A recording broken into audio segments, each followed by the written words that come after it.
As the battle for Khartoum continues, the Sudanese military has intensified efforts to reclaim areas of the capital city under control of the paramilitary Rapid Support Forces. Since late September, renewed fighting has damaged critical infrastructure. As the rainy season subsides, fighting is expected to escalate, leaving civilians in even greater peril. The current escalation, which has been ongoing since April 2023, has claimed thousands of lives and displaced millions, marking the worst displacement crisis in the world today. Over 10 million people were forced to flee their homes, including many vulnerable religious minorities. Since the war's outbreak, 165 churches have been forced to close. Refugee camps in neighboring countries are being overwhelmed as millions flee the violence.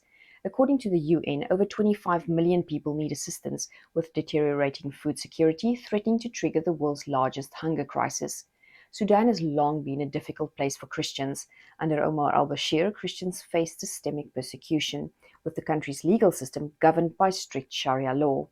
Following al-Bashir's forced removal by a military coup in 2019, a transitional government promised reforms, but the situation worsened significantly in 2021 when the civilian government was overthrown, triggering the civil war that has since devastated the nation.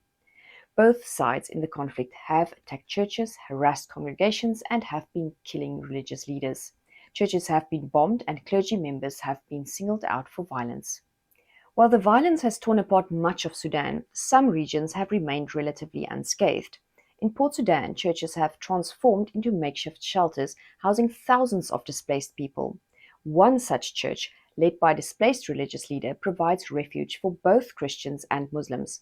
With limited support from the international community, these churches offer hope and sanctuary despite facing immense challenges in addressing the growing humanitarian needs. Faith-based organizations are calling for urgent humanitarian aid to support those affected by the conflict. However, with ongoing crises and wars elsewhere, international resources have been stretched thin, leaving the people of Sudan at risk of being forgotten.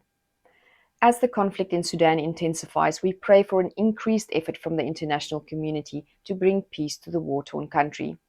The fighting has not only devastated the civilian population but has also eroded religious freedom, leaving Sudan's fragile Christian community in a particularly vulnerable position. We must pray for peace and protection for the nation's Christians, support humanitarian efforts, and pray for those in authority who have a platform to bring about peace negotiations. We have seen God move in amazing ways that in context, He moves despite these difficult situations. We search expectantly to find those fingerprints in situations like these. We have seen God raise up the next generation of missionaries in the faces of refugees from Syria and Lebanon. We have had the opportunity to see tribes from South Sudan lay down generations of conflict and begin to find peace living together in the refugee camps in Uganda. We now wait, search, pray, investigate, and hope for the day when we will see the same things in Sudan.